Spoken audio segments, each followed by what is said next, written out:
Hello everyone, welcome to science section. Science section में हम chapter number 13 पढ़ रहे हैं क्लास 7 के लिए, मोशन एंड टाइम। सो हम इसमें कितने टाइप के मोशन होते हैं और इन्हें क्या कहा जाता है, ठीक है। एंड टाइम मेजरिंग डिवाइसेस के बारे में जानेंगे, कितने टाइप की डिवाइसेस होती हैं जिसके थ्रू हम टाइम को मेज़र कर सकते हैं, ठीक है। और मोशन मेजरिंग डिवाइसेस के बारे में भी हम पढ़ेंगे इस चैप्टर में। सो स्टार्ट करते हैं। मोशन एंड टाइम, क्योंकि चैप्टर का नाम है, तो मोशन क्या होता है, is the change in position of an object with time.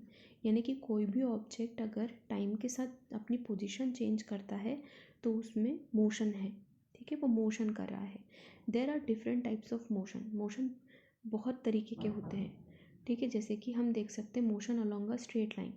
कोई भी ऑब्जेक्ट अगर स्ट्रेट लाइन में मोशन कर रहा है, जैसे सपोज ये कार है, अगर सीधे सीधे जाएगी तो वो स्ट्रेट लाइन में जा रही है, इसे रेक्टिलिनियर मोशन कहते हैं। जैसे कि motion of a car on a straight road, उसे क्या कहेंगे, रेक्टिलिनियर मोशन।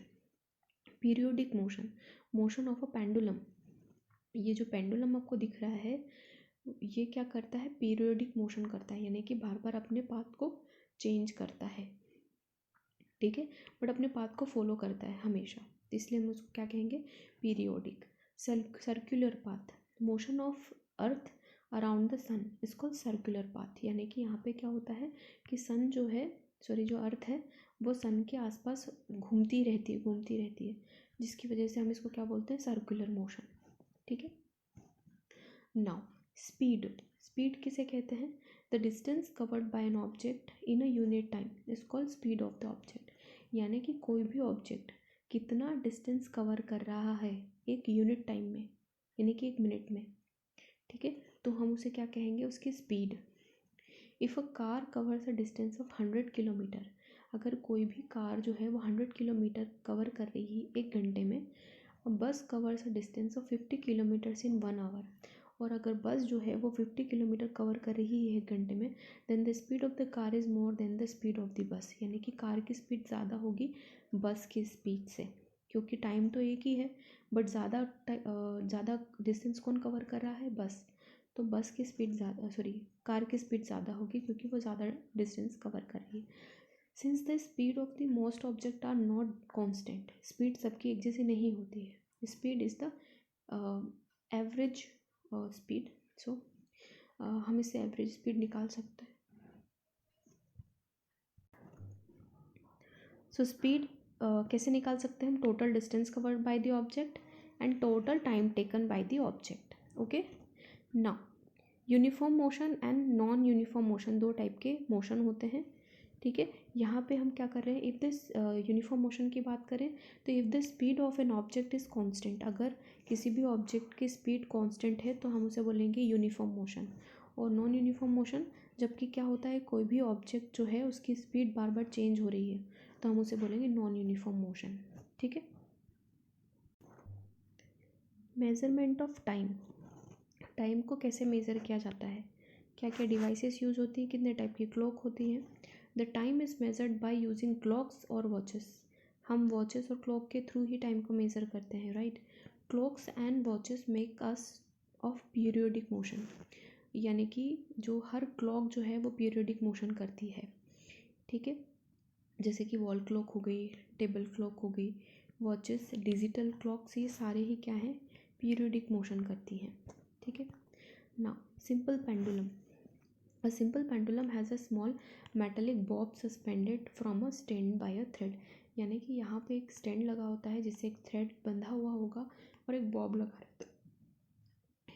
लगा रहता है, ठीक है। ये अगर आप इसको एक एंड से पकड़ के खींच के छोड़ देते हो तो ये इस तरीके से मोशन करने लगता है, ठीक है। जैसे कि यहाँ पे एक पॉइंट ए बना दिया, पॉइंट बी बना दिया, तो यहाँ नहीं कि यहाँ पे क्या करेगा, अगर यहाँ ए पॉइंट से इसको छोड़ेंगे तो ये बी के पास जाएगा, फिर ज़ीरो मतलब ओ ओरिजिन तक आता है, फिर वापस ए के पास जाएगा, तो ये जो अपना पाथ है वो फॉलो करता है। इसी वजह से इसको क्या कहा जाता है, oscillatory motion. The Bob is taken to one side and release, it moves to and fro motion, so this is called to and fro motion, ठीक है। And the two and fro motion of the simple pendulum is called periodic motion और oscillatory motion. तो जो pendulum है वो कौन सा motion करता है? Oscillatory motion. ऑसिलेशन किसे कहते हैं? When the bob moved from one mean position from the mean position to A and to B, यानी कि पहले ए के पास जाता है ओरिजिन से, फिर बी के पास आता है, फिर वापस ओ के पास आता है, यानी ओरिजिन के पास। तो यानी कि यहाँ पे क्या हो गया, ये वन ऑसिलेशन। ठीक है, ओ से जाएगा ए के पास, फिर ए से जाएगा बी के पास, ठीक है, फिर वापस इसके पास आता है वो। तो ये क्या हो गया, एक one oscillation. When the bob moves from one extreme position A to the other extreme position B then back to A, it's called one oscillation. ठीक है, सो वन टाइम पीरियड क्या होता है? The time taken by the pendulum to complete one oscillation is called time period. Time period किसे कहते हैं? जब वो एक पूरा कंप्लीट ऑसिलेशन कर चुका हो। ठीक है, और कितना टाइम लेता है उसको कवर करने के लिए, वही क्या है, टाइम पीरियड है। ओके, सो यहाँ पे एक एक्टिविटी दी हुई है, इस एक्टिविटी को आपको खुद से करना है। To measure the time period of a simple pendulum, एक पेंडुलम बनाना है, उससे आपको पीरियड, उसकी टाइम पीरियड पता लगानी है। ठीक है, जैसे कि टाइम टेकन फॉर 20 ऑसिलेशन, एक 20 ऑसिलेशन करने में कितना टाइम लगता है, उसका टाइम पीरियड आपको यहाँ पे नोट करना है। ठीक है, unit of time and speed, क्या यूनिट होती है टाइम एंड स्पीड के? The basic unit of time is second. Time को सेकेंड में मेज़र किया जाता है। The larger unit of time are minutes. Minutes में मतलब लार्जर यूनिट क्या है टाइम की? मिनट और hour. The basic unit of speed is metre per second. The basic unit क्या है स्पीड की? Metre per second. और लार्जर यूनिट क्या होती है? Kilometre per hour. Ancient time measuring devices, ancient time में टाइम को कैसे मेज़र किया जाता था? Some ancient time measuring devices are sundials, जैसे कि आप सन क्लॉक देख रहे हो, वाटर क्लॉक्स, ठीक है, ये वाटर क्लॉक हो गई, एंड सन क्लॉक्स। तो इनके थ्रू क्या होता था, पहले एंशियंट टाइम में टाइम को मेज़र किया जाता था। सन डायल में सन की रेस के थ्रू यहाँ पे जो भी इसकी जो शेडो है जिस नंबर पे पड़ती थी उसके हिसाब से यहाँ पे पता लगाया जाता था कि कितना बजा हो सकता, मतलब कितना टाइम हो सकता है। सन क्लॉक भी एक पर्टिकुलर टाइम के लिए यहाँ पे सेंड यहाँ पे भरी होती है इसके अंदर। नाउ ये जो है sundial, water clock and sand clock है। मेजरिंग स्पीड, कैसे मेज़र करते हैं स्पीड को? The speed of an object can be measured if we know the distance covered by the object and the time taken. हम किसी भी object की speed कैसे निकाल सकते हैं? जब हमें दो चीज़ें पता हो, उसने कितनी डिस्टेंस कवर की है और कितने टाइम में। If car covers a distance of 100 kilometre in 2 hours, यानी कि कोई भी कार है अगर वो 100 किलोमीटर 2 आवर में कंप्लीट करती है तो उसकी स्पीड कितनी होगी? तो स्पीड का फॉर्मूला होता है speed is equal to distance upon time. तो डिस्टेंस कितनी होगी? 100, कितने टाइम में? 2 आवर में। तो इसका स्पीड कितनी निकल के आ जाती है? 50 kilometre per hour. If we know the speed of the car and the time we can find the distance covered by the object. यानी कि हमें कोई भी चीज़, अगर हमें ये जो ये फार्मूलाज हैं इसमें से कोई भी दो चीज़ें पता है तो हम तीसरी निकाल सकते हैं। ठीक है, जैसे कि हमें टाइम निकालना है, तो अगर हमें डिस्टेंस और स्पीड पता है तो हम टाइम निकाल सकते हैं। स्पीड और टाइम पता है तो डिस्टेंस निकाल सकते हैं। डिस्टेंस और टाइम पता है तो स्पीड निकाल सकते हैं। तो इस फॉर्मूले के थ्रू हम इन तीनों चीज़ों को निकाल सकते हैं। स्पीडोमीटर एक ऐसी डिवाइस होती है जिससे हम स्पीड, किसी भी व्हीकल की स्पीड का पता लगा सकते हैं। जैसे कि वो किस में शो होती है? किलोमीटर पर आवर में। या आपने देखा होगा आपकी जो भी बाइक है, कार है, या फिर कोई भी बड़ा व्हीकल हो, सभी में स्पीडोमीटर होता है।